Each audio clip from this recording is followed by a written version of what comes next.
Karine Viard, énergie de guerrière, franc-parler en bandoulière, vent debout contre ses tumultes intérieurs. Se dévoilera-t-elle ce soir sur le divan de Marc-Olivier Fogiel ?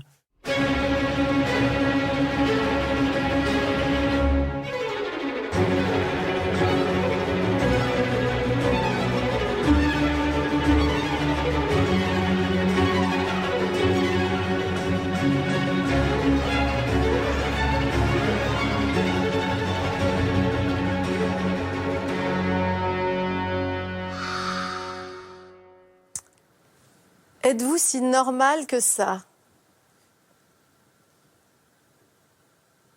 Je pense pas, non. Je pense que je suis pas si normale que ça. Mais j'aspire à une forme de normalité quand même.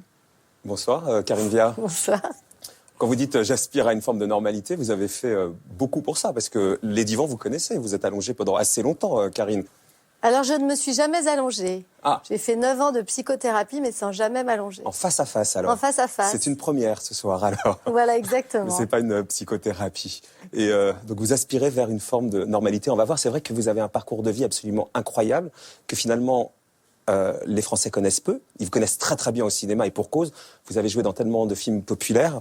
J'en cite quelques-uns, puis tout à l'heure on verra tous les autres. Mais La Famille Bélier, Potiche, Les Randonneurs pour les comédies. Bientôt ça va être énorme. Les Visiteurs 3, La Révolution. Des drames, Police, Au les cœurs. Vous avez un côté hyper singulière, parce que vous êtes donc une star, on peut appeler ça comme ça, et en même temps très bonne copine. Vous avez une relation assez particulière avec les Français. Vous le savez, ça, le côté bonne copine, Karine Viard. Je m'en rends pas trop compte, je sais pas. Je vois que les gens m'aiment bien et qu'ils me respectent. Et ça, c'est formidable parce que ça me laisse libre. J'aimerais pas qu'on me tape dans le dos, j'aimerais pas qu'on soit trop familier. Et les gens me témoignent leur... vraiment beaucoup de gentillesse, donc ça me va. Ce qui émane de vous, c'est aussi une énorme énergie. Oui. Depuis l'enfance, elle vous sert, cette énergie, à endiguer vos peurs, votre tristesse et votre ennui, ce qu'on ne peut pas imaginer quand on ne vous connaît pas. C'est vrai. On va essayer d'aller comprendre d'où viennent ces peurs, cette tristesse, cet ennui, alors qu'on vous imagine exactement l'inverse, hein, a priori. On a du boulot, quoi, on a du pain sur la planche. Hein. Oh, pas tant que ça. Allez, on va démarrer déjà par une image assez étonnante, qui va vous rappeler peut-être des bons ou des mauvais souvenirs, celle-là. Je ne peux pas vous le montrer. On a tout vendu. Il y a marqué Candia fraîcheur dessus. C'est du bar. Jaune, rectangulaire, plus long que large, dans du papier doré. Qui brille, qui brille. Qui brille, qui brille. C'est très bon, tellement bon qu'on a tout vendu. Donc je peux pas vous le montrer du coup. En tout cas, Candia fait du beurre. Voilà. Candia, rien que toi. Vous aviez 24 ans, c'est avant que tout commence vraiment pour vous. Ouais. Vous êtes aux côtés de Michel Faux, le comédien, le metteur en scène. Moi, c'est un très bon souvenir. C'était avec Didier le pêcheur. C'est la seule pub que j'ai tournée de ma vie. Et on s'est beaucoup amusés tous les trois, Michel, Didier et moi. Vous imaginiez à ce moment-là la suite, ou alors c'était la galère à ce moment-là? Ah non, j'imaginais pas la suite. Franchement, ça a dépassé mes espérances. Je voulais juste faire ce métier. Je voulais juste être actrice. Je voulais faire du théâtre. Voilà, je me voyais pas faire autre chose, et il y avait que ma conviction qui comptait, parce que personne d'autre que moi n'y croyait. Donc je me disais que j'avais pas le droit de flancher sur cette conviction que j'avais. C'était pas fastoche, mais finalement c'était pas si dur que ça, parce que j'ai pas galéré non plus trop longtemps. C'est important pour vous de réussir, parce que vous disiez à l'époque que c'était même une question de vie ou de mort, vu d'où vous veniez. On va poser tout ça. Je vais d'abord vous expliquer, Karine, pourquoi je vous ai invité. Si je vous ai invité, c'est que... Eh bien, c'est que je me suis dit qu'après 10 ans de psychanalyse, 1 heure supplémentaire et offerte n'allait pas vous faire de mal. Et que la présence d'un public, de 6 caméras et d'un pseudo-psy, qui ne vous aura jamais autant posé de questions, allait vous permettre d'effectuer un grand pas vers le bien-être, voire la guérison. Et ça, c'est la première raison. La deuxième raison, c'est que vous êtes épuisante. Vous avez vous-même avoué être en auto-excitation permanente, et ce depuis l'enfance.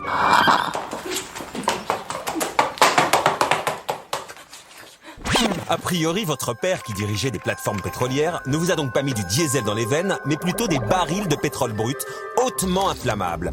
Alors si au cinéma vous avez bel et bien explosé, n'avez-vous jamais redouté d'imploser dans la vraie vie ? D'ailleurs, une autre question me taraude. Êtes-vous simplement énergique ou totalement névrotique ? Vous qui avez rongé vos ongles jusqu'au sang, devez avoir un avis sur la question. De mon côté, j'ai quelques pions à avancer. Parents éloignés, sentiment d'abandon généralisé, refus de l'autorité, mais ce sera à vous de développer. Ce qui m'a également poussé à vous inviter, c'est cette bataille longuement menée avec votre corps. J'ai un physique qui fait que je peux facilement être déguisée, sans faire déguiser. Votre physique, vous en avez fait un atout, mais votre corps, vous avez dû l'apprivoiser, le sculpter et longtemps même le violenter. Est-ce qu'il faut en passer par là pour s'accepter quand une mère ne vous a pas transmis les clés de la féminité? Et puis la dernière raison, c'est que vous êtes en libre accès. S'il est peu probable de croiser Catherine Deneuve ou Isabelle Adjani au rayon fruits et légumes d'un supermarché, il paraît bien plus envisageable de vous y trouver. Je veux pouvoir continuer à me balader dans la rue, je veux faire mon marché, je veux pouvoir engueuler mes gosses devant tout le monde si j'ai envie de le faire. À la fois star et anti-star, glamour et authentique, terre à terre et aérienne, je vais devoir ce soir explorer ces opposés qu'à vous toute seule, vous condensez. C'est pas mal. Je le disais, il y a quand même du boulot, Karine. Il y a du boulot. Ouais. On commence par quelque chose qui est évoqué dans le sujet et qui semble assez improbable. C'est ce rapport compliqué que vous avez eu avec votre corps et votre féminité. Aujourd'hui, ça paraît absolument incroyable. Pourtant, ça a été le cas. Ce corps, il vous a posé des problèmes. Bah déjà, j'ai été boulimique. Donc, je me faisais pas vomir parce que j'y arrivais pas. Mais justement, j'ai commencé une psychanalyse ou une psychothérapie à cause de ça. Parce que je mangeais beaucoup, j'étais boulimique, quoi. J'avais un rapport à la nourriture qui était complètement tordu. J'ai passé 1 an de psychothérapie à dire à ma psy à chaque fois que je la voyais tout ce que j'avais mangé. Et puis un jour, je me suis aperçue que ça faisait un petit moment que je ne lui avais plus dit ce que je mangeais, mais que je parlais de mes sentiments et de mes émotions. Et je me suis donc rendu compte que manger comme ça, alors que j'ai toujours eu un franc-parler, en fait, finalement, c'était une façon de tapisser, d'empêcher mes émotions de s'exprimer. C'est une période où vous arrivez à Paris. J'ai 17 ans. Vous avez 17 ans. Après vous mon bac. quittez Rouen. Ouais. Vous avez vécu avec vos grands-parents, on va venir à ça tout à l'heure.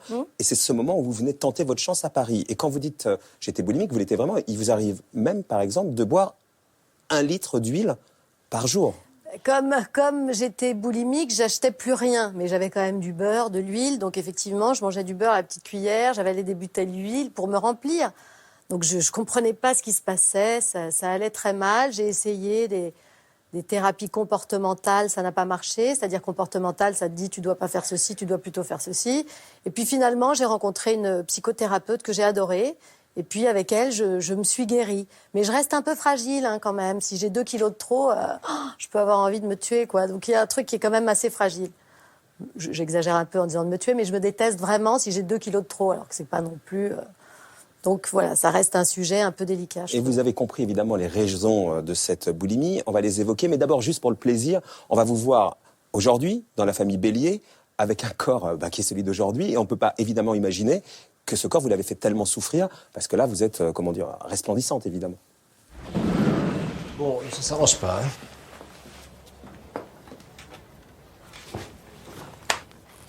Mais je comprends pas. Je mets la crème tous les soirs dans mon vagin. Et pourtant, la mycose de ta mère s'était tendue. Dis-moi, est-ce que ton père, il met la crème que je lui ai prescrite? Papa, tu mets la crème du docteur? Ouh, la crème. Tu la mets, oui ou non? Comment non? Pourquoi tu la mets pas? Quand je la mets, ça fait des grumeaux. Ah oui. J'ai le vagin en feu, des champignons partout. Ça te gêne pas, toi? Je vais t'en faire une bonne brûlée, moi, de champignons, tu vas voir. Oh! Stop! Je suis désolée. Oh, ça va, ça va. En tout cas, ce qu'il faut, c'est absolument qu'il mette sa crème, hein. Sinon, on s'en sortira jamais. Tu dois mettre la crème, c'est super important. Et il faudrait aussi arrêter un peu les rapports sexuels, quelque temps.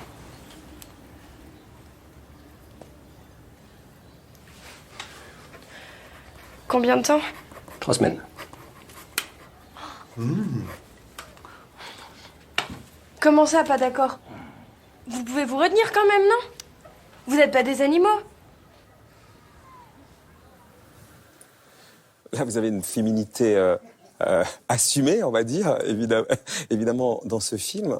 Ce qui n'était donc pas du tout le cas quand vous aviez 17 ans, quand vous arriviez à Paris. On a eu beaucoup de votre entourage pour préparer cette émission, notamment la réalisatrice de documentaire Valérie Denel, qui nous dit il y avait un clivage affectif entre cette gamine qui débarquait toute seule à Paris, livrée à elle-même, et le monde auquel elle aspirait. Elle percevait là où elle voulait aller, mais elle savait que ça allait être dur. et ça se télescopait dans ce corps qui allait devenir un objet de travail. C'est joliment dit, mais il y avait une espèce de dichotomie, c'est-à-dire il y a la tête qui fonctionne et le corps doit suivre. Et ce corps, évidemment, il exprime des choses. Il n'y a pas juste la volonté, il n'y a pas juste que décide la tête. C'est-à-dire qu'au niveau de la tête, c'était plus cohérent qu'au niveau du corps. Et je pense que tout ça se télescopait à l'intérieur. C'est-à-dire entre ma féminité, qui était là déjà, le fait que je me détruise avec la boulimie, tout en comprenant pas pourquoi. J'avais aussi des grandes périodes de régime où je m'aimais beaucoup plus, mais où je mangeais plus rien. Donc voilà, il y avait, avant d'être dans la douceur de la réconciliation, c'était vraiment un champ de bataille. Et on voyait que j'étais à la peine avec ce corps, quoi. Et quand vous tourniez, quand vous avez commencé à tourner, ça enclenchait les périodes de boulimie. Vous dites, j'ai eu honte d'être filmé et donc je me mettais à grossir. J'avais honte de revoir le metteur en scène. Je me disais, il va me virer. C'est-à-dire que je vois le metteur en scène, je sais que je vais avoir rendez-vous, je perds 5 kilos, je le vois, il me choisit, et au moment où j'arrive sur le tournage, j'ai 7 kilos de plus, c'est atroce. Donc culpabilité, sentiment de haine de soi, etc. Et ce désamour de vous que vous aviez à ce moment-là, vous pouvez m'en dire un peu plus ? C'est-à-dire que moi, j'ai été élevée par des grands-parents que j'adorais, mais qui avaient un rapport assez organique au corps. C'est-à-dire qu'ils étaient vieux, que le corps faisait souffrir, que le corps, tu mettais de l'argile pour soigner ceci, tu prenais un médicament pour soigner cela. Et il n'y avait pas le corps de la séduction. Moi, je suis arrivée chez eux, j'avais 5 ans, j'en suis repartie à 17. Et encore, je faisais pas mal d'allers-retours. On va raconter tout ça. Et c'est vrai que le corps séduisant, le corps où tu commences à avoir de la poitrine, tout ça, je savais pas trop ce que c'était parce que c'était pas amené par eux. Et ma mère était très belle et véhiculait une image d'hyper-féminité. Et je savais pas quoi faire de tout ça. Je devais me débrouiller un peu toute seule. Vous avez une enfance assez particulière, puisque donc dès l'âge de 4-5 ans, vous n'avez pas été élevé par vos parents, mais par vos grands-parents. Ouais. Vous avez même des amis qui nous ont raconté qu'il y a un sentiment un peu d'abandon là-dedans. Mais votre mère, d'une certaine manière, on peut dire à ce stade de l'émission qu'elle ne vous a pas donné les clés de votre féminité, elle qui était ultra sexy et ultra sensuelle. Non, elle m'a pas donné les clés parce que je pense que les clés, tu les donnes en vivant avec la personne. Moi, j'ai des filles, je leur donne les clés de ma féminité. C'est le maquillage, c'est montrer ceci, c'est dire faire attention, c'est emmener se faire épiler. Enfin, c'est tous ces trucs de soins du corps d'une femme, de transmission, etc. Et je crois pas qu'elle ne tenait pas spécialement à me le donner. C'est que juste nous ne vivions pas ensemble, donc ça ne se faisait pas comme ça. Et puis, elle était vraiment regardée par ma grand-mère comme la femme très très belle qu'elle était d'ailleurs. Donc moi, je me sentais pas du tout capable d'être aussi belle qu'elle. Donc en fait, parce que j'ai une sœur aussi, ma mère c'était la belle, ma sœur c'était la mère potentielle très maternelle, et moi j'étais la marrante. C'est voilà. même un peu pire que ça, Karine, puisque votre sœur, dont vous parlez, Nadège, qui sera avec nous tout à l'heure, nous a confié que votre mère, les moments où elle s'occupait de vous, elle avait un rapport un peu compliqué avec votre corps à vous et à elle, puisqu'elle disait, Nadège, on était un peu rondelettes toutes les deux, et notre mère nous disait, quand il sortait de Dachau, il n'était pas gros, donc vous n'avez qu'à arrêter de manger. Bah, ma mère, elle a un regard là-dessus qui est un peu tordu, c'est-à-dire que pour elle, t'es mince ou pas. Elle n'aime pas les peintures de Renoir parce que les modèles représentés sont gras, ça la dégoûte. Donc elle a un truc comme ça qui lui appartient, mais qu'elle nous a forcément transmis. Et c'est vrai que je crois que ma sœur et moi, on a subi ça. C'est-à-dire que, et elle encore maintenant, c'est une femme de bientôt 80. Mais elle est superbe, quoi. Elle est grande, elle est mince, elle a de la tenue, elle est assez impressionnante. Voilà, elle se met du rouge à lèvres pour descendre au sous-sol de son immeuble. Elle sort pas de l'ascenseur, mais elle se met du rouge à lèvres pour descendre la poubelle. Je dis, mais enfin, tu vois personne. Elle fait, c'est pour moi. Encore aujourd'hui, donc je sais pas ce que c'est. Ça lui appartient, mais voilà. Ni ma sœur ni moi ne sommes très coquettes, en fait. On n'a pas pu rivaliser avec ça. Voilà. Vous le dites, on n'a pas pu rivaliser avec ça. Ben, je pense qu'entre mère et fille, il y a une rivalité de fait. Il y a de l'amour, il y a de la rivalité, il y a beaucoup d'ambivalence. Je pense qu'à un moment donné, tu dois, quand tu es une femme, un peu tuer la mère pour prendre la place qui est la tienne, mais tuer symboliquement. Quand la mère est là par intermittence, c'est plus difficile de le faire, ce travail. La rivalité, elle est un peu de bonne guerre, de bonne aloi, je trouve. Ça peut être un moteur assez bien. Dès lors que tu vis pas avec tes enfants, ces choses si évidentes deviennent plus culpabilisantes, je suppose. Ce corps, on peut dire que vous l'êtes réapproprié vraiment quand vous-même vous êtes devenue mère? Oui, je dois dire que donner la vie à un enfant, déjà sentir un enfant à l'intérieur de soi, c'est quand même un truc dingue. Et donner la vie à un enfant et sortir un enfant parfait, en bonne santé, avec des jolies oreilles, un joli nez, je sais pas. Je me suis dit, mais j'ai quand même été capable de fabriquer ça. Mon corps a fabriqué ça. Et de ce jour, en fait, j'ai appréhendé mon corps différemment. Vous l'avez sculpté, ce corps. Vous l'avez pris en charge. On a l'impression que je suis Jean-Claude Van Damme et tout. C'est pas du tout ça. Hein. Non. Je l'ai pas sculpté. En fait, j'ai fait le film de Michel Blanc qui était Embrassez qui vous voudrez. Et je me suis aperçue, donc j'ai eu 2 enfants à 2 ans d'intervalle, et je me suis aperçue que dès que je m'asseyais, je mettais mon sac devant mon ventre, ou sinon je prenais un coussin, parce que je sentais que tout était un peu mou, et je me cachais. Et je me souviens avoir fait ce film et avoir fait ça systématiquement, et je me suis dit, c'est pas possible. T'es trop jeune pour commencer à te planquer et tout ça. Donc il faut peut-être que tu fasses de la gym. Et à partir de là, j'ai rencontré une prof de barre au sol, c'est donc l'entraînement des danseurs avant le travail de chorégraphie, donc étirement, musculation, et ça m'a hyper bien convenu. Et là, pour la première fois, je rencontrais quelqu'un qui me disait, mais tu peux te rencontrer, tu peux rencontrer ce qu'est ton corps, tu peux le comprendre de l'intérieur, comprendre pourquoi tu arrives à faire un mouvement ou pas. Et ça m'a passionnée. Et j'ai senti que je ne faisais pas du sport pour me défouler, mais que je faisais du sport pour me rencontrer. Et ça, voilà. Depuis, je fais de la danse, je fais de la barre au sol, et j'adore ça en fait. Ça m'est nécessaire. Ce corps aujourd'hui, on peut dire que ce n'est plus un problème. Ça l'a longtemps été, et que rien d'ailleurs n'est un problème avec Karine Viard. Juste pour le plaisir, pour montrer que rien n'est un problème avec vous, vous allez dans la transgression d'une certaine manière ou dans l'autodérision. Regardez cette image. Je veux vous présenter aujourd'hui beaucoup plus qu'un produit. Un véritable compagnon qui viendra prodiguer à tout moment de la journée cette délicieuse sensation de cocooning que nous aimons tant. Je veux parler ici du dermostimule. Alors, qu'est-ce que c'est le dermostimule? Eh bien, tout d'abord, c'est un magnifique objet. Une simple application de dermostimule sur l'ovale du visage efface instantanément et durablement tous les signes de fatigue disgracieux. Et ça marche, mesdames. Alors, on viendra l'allumer ici et il viendra s'activer sur tout l'ensemble de l'ovale du visage par différentes techniques de tapotis, des sortes de petits à-coups finalement. Et c'est vrai qu'en quelques secondes, c'est bien simple, je me sens comme repulpée.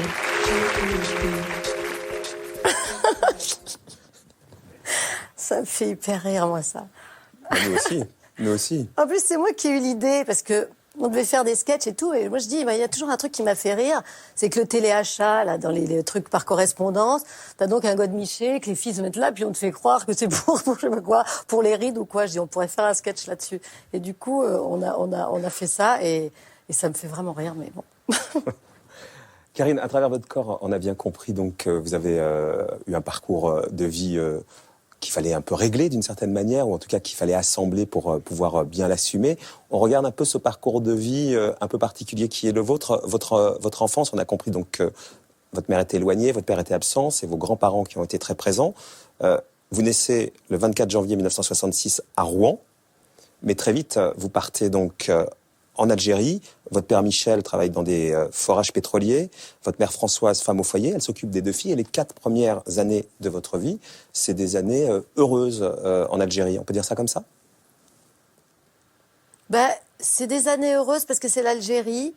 Et que l'Algérie, j'en ai un souvenir vraiment très profond d'odeur, d'orange sur les murs, l'Algérie, les épices, les Algériens, ce pays magnifique, les plages, le désert algérien, trucs croûteux, les chasses que mon père faisait, etc. Donc, il y a ce souvenir-là qui est très, très positif. Et puis, un souvenir pas très métabolisé, je dirais, où j'ai quand même des angoisses, où j'ai des trucs où ça va pas, où je sens qu'il y a quelque chose qui va pas. C'est pas si léger, en fait. Et en même temps, j'adorais l'Algérie. C'est-à-dire, quand je vais dans des pays du Maghreb, il y a quelque chose où je me sens chez moi. C'est assez drôle. Mais je pense que c'est à cause de ces 4 premières années passées en Algérie. Et inconsciemment déjà, l'inquiétude malgré tout. Ça se voit pas sur ces images. Ces images où vous êtes avec vos parents sur la plage, ça donne plutôt l'impression de la plénitude d'une certaine manière. Ça vous évoque quoi? Bah, c'est l'Algérie, c'est la toute petite enfance. Hein. Moi, j'ai pas vraiment de souvenir de ça, mais j'ai pas de souvenir de ça. Je regarde ça avec émotion forcément, mais c'est quand même mignon de se voir si petit. Mais bon, on n'a pas l'impression que c'est soi, non? C'est vous, c'est votre mère, c'est Ouais. votre sœur. Ma sœur.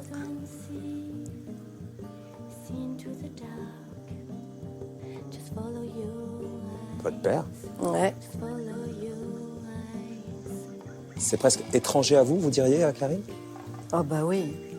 Bah oui, parce qu'il y a peu de cohérence après avec ça pour moi. C'est-à-dire que je me retrouve sans mes parents et à Rouen.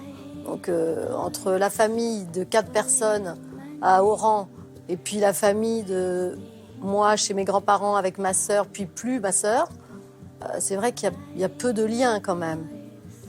C'est vrai que là, c'est un peu des images d'Épinal, non? C'est un peu... Mais quand vous les voyez, ces images d'Épinal, avant de nous raconter la suite, vous avez quoi? Une forme de nostalgie, ou de... Non. C'est très étranger à vous.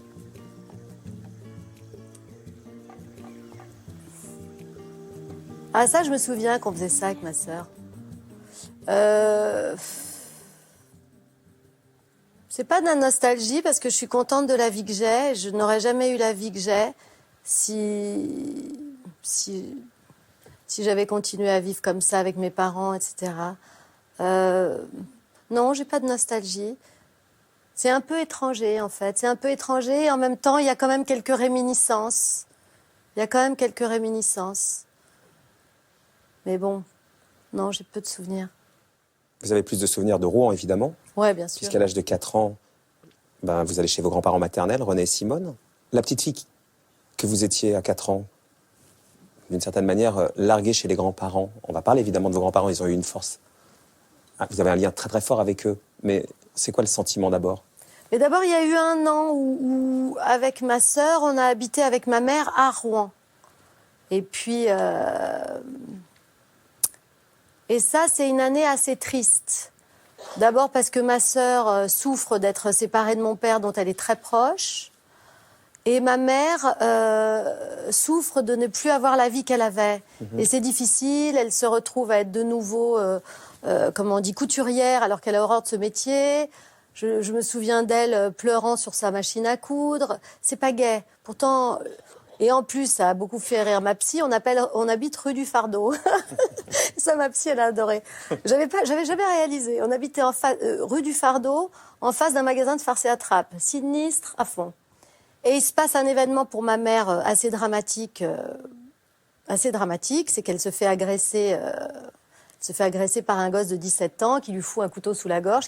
Ce que je découvre vraiment des années après, c'est-à-dire enceinte de ma deuxième fille. Et à partir de là, elle fait une dépression. Mais moi, je ne suis pas au courant, on ne me le dit pas. Et du coup, après cet événement dramatique, voyant que ma mère va très mal, ma grand-mère lui dit « Écoute, pars, refais-toi une santé et moi, je m'occupe de tes enfants pendant ce temps-là. » Et donc, ma mère est partie en 1971 à Marbella, au Club Méditerranée. Elle n'est jamais redescendue. Et ce que je peux comprendre, c'est-à-dire que d'un seul coup, elle avait été mariée jeune, avec des enfants, un foyer, un truc. D'un seul coup, elle se retrouve dans les années 70 au Club Med. Et je crois que là, c'est quand même génial, l'éclate. Et puis... C'est quand même génial, l'éclate. Elle laisse derrière elle de petites filles qui comprennent quoi? Elle comprend quoi, la petite Karine, qui n'est pas au courant de tout ça et qui moi, je ne sais pas ce que je comprends. Mais... Je sais pas ce que je comprends, mais ce que je sais, c'est que chez mes grands-parents, c'est là que je vais être bien. C'est là que je vais être bien, j'aime bien l'univers, j'aime bien la sécurité, j'aime bien tout ça.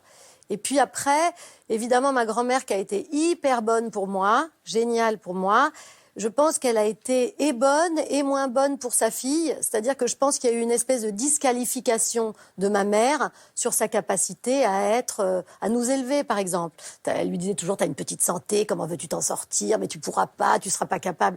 Donc, finalement, je crois que ma mère a été un peu disqualifiée par sa mère. Et qu'à un moment donné, quand elle m'a vue, je parle pour moi parce que je ne sais pas parler pour ma sœur de ça, mais quand elle m'a vue si heureuse avec mes grands-parents, elle s'est dit que peut-être elle n'arriverait pas à me proposer la chose qui avait l'air de me convenir autant. Et vous, ça vous convenait vraiment? On a eu, par exemple, une de vos amies, Esther Korkos, décoratrice d'intérieur, qui nous dit « Pour moi, elle a été dans le déni. L'abandon de ses parents, ça a été une blessure. D'ailleurs, longtemps, elle ne voulait pas reconnaître qu'elle avait été abandonnée. Elle ne voulait pas employer ce terme. » Vous l'employez aujourd'hui, Karine? Eh bien, c'est tout nouveau, ce que je trouve incroyable. C'est tout nouveau parce qu'elle a absolument raison. Le mot abandon, je ne me suis jamais dit que j'avais été abandonnée. Et c'est seulement maintenant que je peux le dire. En fait, oui, j'ai quand même été abandonnée par mes parents. Mais je ne pouvais pas le dire parce que je les voyais quand même par intermittence, parce que je les voyais... Ma mère, vraiment, elle n'a pas lâché l'affaire. Mon père, un peu plus, mais je les voyais quand même faire des efforts, je les voyais essayer, et je me sentais très coupable, je pense, de me dire que je me sentais abandonnée. Plus que ça, parce que vous dites, j'ai l'impression que mes émotions étaient très embarrassantes. Lorsque je pleurais et disais que mes parents me manquaient, je sentais que ça foutait un bazar tellement colossal. Donc c'est certainement pour ça que vous l'avez enfoui, ce sentiment d'abandon. Vous vouliez pas foutre un bazar aussi colossal que ça, Karine, manifestement. Oui, c'est sûr. C'est-à-dire que chez moi, tout roulait tant que j'étais gaie, tant que ça allait. Si je commençais à ouvrir la boîte en disant en fait c'est difficile. Mes grands-parents ils disaient on pourra pas. Tout le monde était très mal à l'aise. Donc effectivement j'ai toujours fait en sorte de fermer les choses et comme il faut bien que ça sorte, ça sortait pas mal par de l'agressivité ou après effectivement mon corps que j'ai un peu malmené. C'est ça. On comprend mieux là. Oui, mais je pense que j'ai développé un sentiment de culpabilité assez fort, comme les enfants maltraités, au fond. Je n'ai pas du tout été maltraitée, attention, hein, mais ça procède un peu de la même chose, c'est-à-dire qu'on est abandonné et qu'on excuse sans arrêt ses parents de l'abandon qu'ils vous infligent.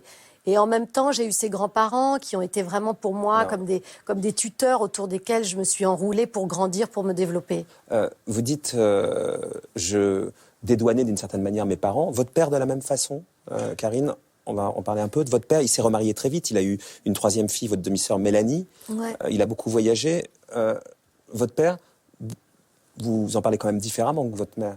Moi, ce que je me suis raconté, je vous dis pas que c'est la vérité, mais c'est en tout cas ce que je me suis raconté et ce autour de quoi je me suis construite, c'est que au fond, je suis née pour rabibocher un couple qui n'allait pas très bien, que ma mère me désirait beaucoup et que quand je suis née, elle m'a beaucoup prise à elle et elle a laissé peu accès à mon père, à moi, qui lui-même devait avoir des sentiments ambivalents à mon égard parce que il me voulait pas. Et puis qu'ensuite la séparation est arrivée et que le lien ne s'est jamais vraiment tricoté. Autant avec ma sœur, il adore ma sœur aînée et le lien s'est tricoté dès le départ et c'est l'enfant de l'amour et l'enfant du couple. Et moi, je suis l'enfant un peu du désamour et qui vient raconter qu'en fait, ça va pas marcher, que ça va se terminer là. Aujourd'hui, vous le voyez quasiment jamais, ce père. Non, exactement. C'est mon père et je l'aime comme mon père et il m'aime comme sa fille, mais ça ne s'est jamais tricoté. Nous n'avons pas de relation. Vous dites même, quand vous dites que ça s'est jamais tricoté, votre réussite d'aujourd'hui, ce n'est pas à lui que je la dois.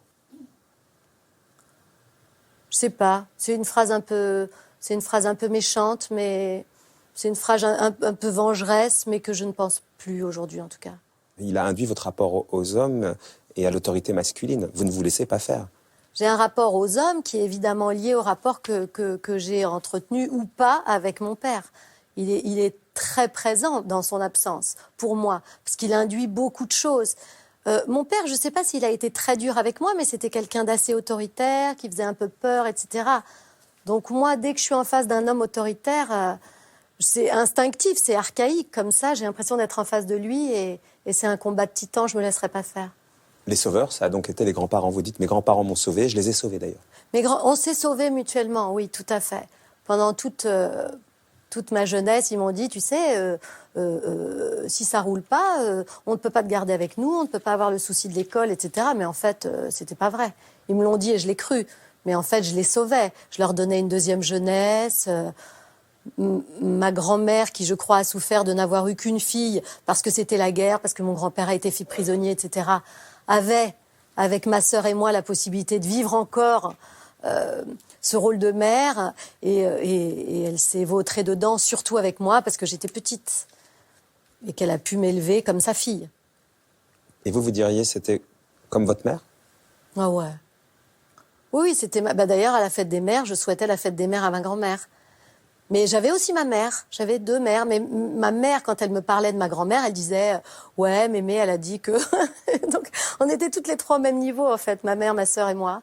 On était au même niveau avec cette femme, cette figure de femme énorme et colossale, sans culture, mais tellement intelligente, qui était ma grand-mère, avec une très forte personnalité. Simone.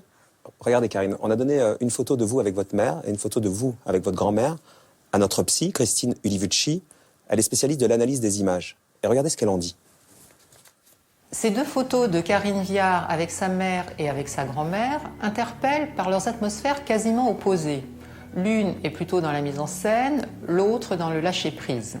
Sur la première photo, la mère, jeune femme séduisante, pose de manière très étudiée, dans la perfection des détails et la mise en valeur de sa beauté. Elle pourrait prendre exactement la même pose si elle était seule. L'enfant est placé derrière elle et semble un peu estompé par la féminité affichée de sa mère. Sur la deuxième photo, la grand-mère se présente comme le référent maternant. Elle offre un appui chaleureux et ouvert à sa petite fille qui se laisse aller contre elle. Une grande complicité, un rire partagé, des regards pétillants soulignent une affection réciproque. On peut penser que c'est dans cet amour inconditionnel que l'actrice a puisé son énergie vitale et sa liberté d'être. Oui, c'est tout à fait juste. Ma mère, que je voyais peu, à chaque fois que je la voyais, elle me faisait faire des photos comme ça, fallait poser, fallait que ce soit joli et tout ça. Et en même temps, j'étais pas l'enfant trophée non plus pour elle. J'étais l'enfant aimé comme elle pouvait. Et comme elle attachait beaucoup d'importance à l'image, au paraître,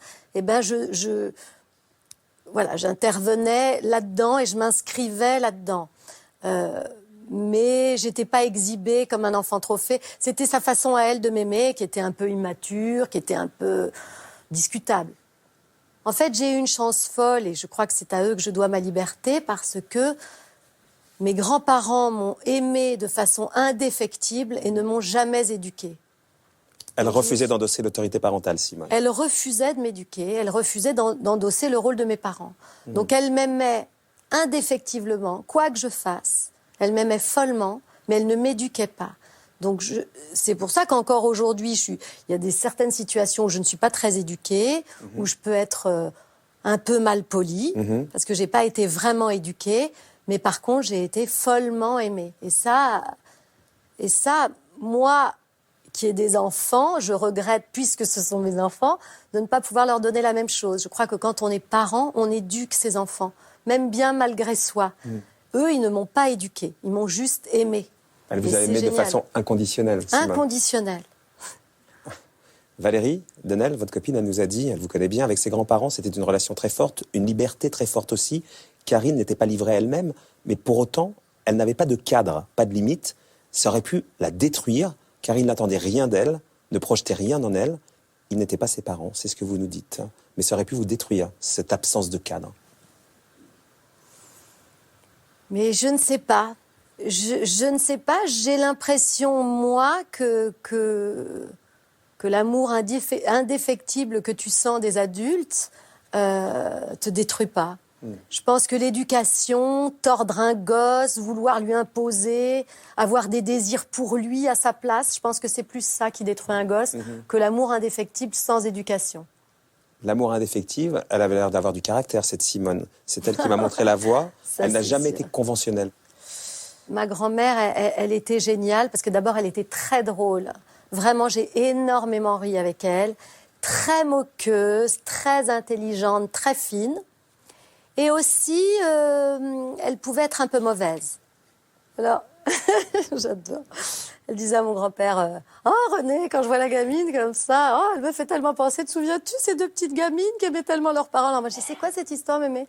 Elle me dit, oh, il y avait deux gamines pendant la guerre, oh, elles adoraient leurs parents, ses parents les adoraient, elles étaient tellement gentilles avec leur mère, deux petites blondes comme toi, et puis le papa était parti au travail, puis la maman était partie chercher du lait. Alors elle savait que s'il y avait la sirène, il fallait qu'elle descende à la cave. J'ai dit, ah oui, comme ça. Alors je commence à avoir le cœur qui bat. Ces deux gamines, elles sont descendues à la cave quand il y a eu la sirène, et un obus est tombé sur la cave. On les a retrouvées mortes, les doigts rognés jusque-là d'avoir tellement gratté. Moi, c'est affreux. Et moi, j'étais, ah, c'est pas vrai comme ça. Mais moi, aujourd'hui, à 50 ans, je ne peux pas descendre dans une cave. C'est-à-dire, ça m'a tellement fait flipper, son histoire, les doigts rognés jusque-là d'avoir tellement gratté.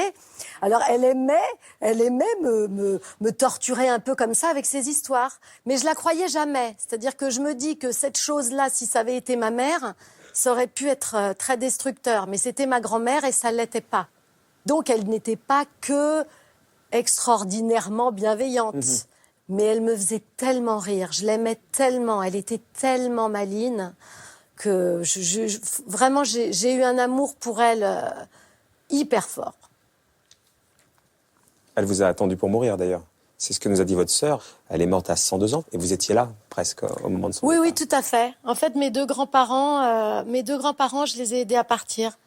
C'est-à-dire que mon grand-père, il était à la maison et puis je l'avais pas vu depuis quelques jours et puis je suis revenue.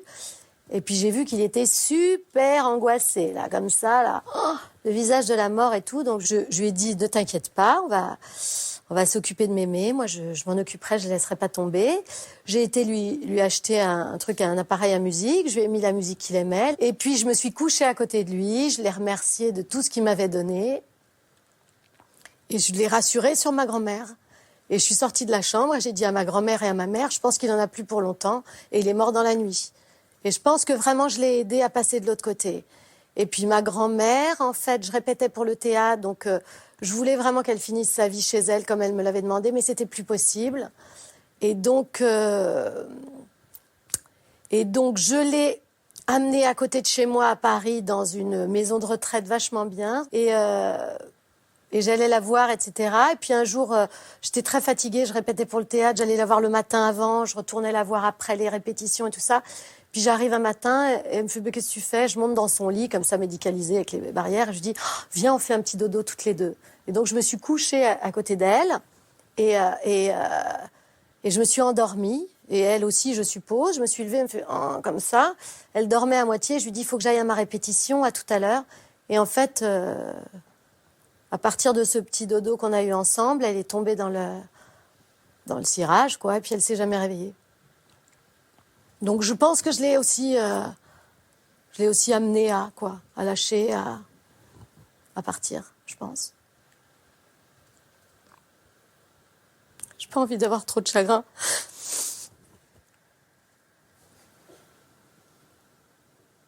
Ce chagrin, quand vous étiez petite, c'est votre énergie qui vous empêchait de l'avoir, le trop de chagrin, d'une certaine manière. Là, vous me racontez la mort de vos grands-parents avec cette énergie, puis à un moment donné, vous basculez. Est-ce qu'on peut dire que cette auto-excitation qui était la vôtre quand vous étiez gamine, c'était justement pour pas avoir trop de chagrin? Je crois que c'était plutôt pour... je sais pas si c'était... Je dirais, moi, que c'était plutôt pour lutter contre l'ennui. Mmh. Je m'ennuyais énormément. Je m'ennuyais avec ces deux vieilles personnes. Je m'ennuyais beaucoup. Je voyais mes copines, elles avaient des cousins, elles avaient des frères, des sœurs qui venaient. Ça faisait des jeux, ça allait en vacances chez les cousins. Noël, c'était un cauchemar chez moi. J'étais seule avec mes deux grands-parents. Ils faisaient rien de spécial. On regardait les films sur Jésus. J'en pouvais plus, moi. Chaque Noël, je le voyais arriver avec une angoisse. Donc je sais pas si c'était du chagrin ou si c'était plutôt de l'ennui. C'est aussi la peur. Vous disiez aussi cette énergie, je crois avoir lu ça, c'était pour endiguer mes peurs. Peur de la mort de mes grands-parents. Ça, j'avais très peur de la mort de mes grands-parents. Je me disais, s'ils meurent, les deux, là, qu'est-ce qui va se passer de moi? Je veux pas aller vivre chez mes parents, ni chez mon père, ni chez ma mère. La seule personne avec qui j'aurais supporté de vivre, c'était ma sœur. Mais bon, c'était pas un cadeau. La pauvre, si à 18 ans, elle récupérait sa petite sœur...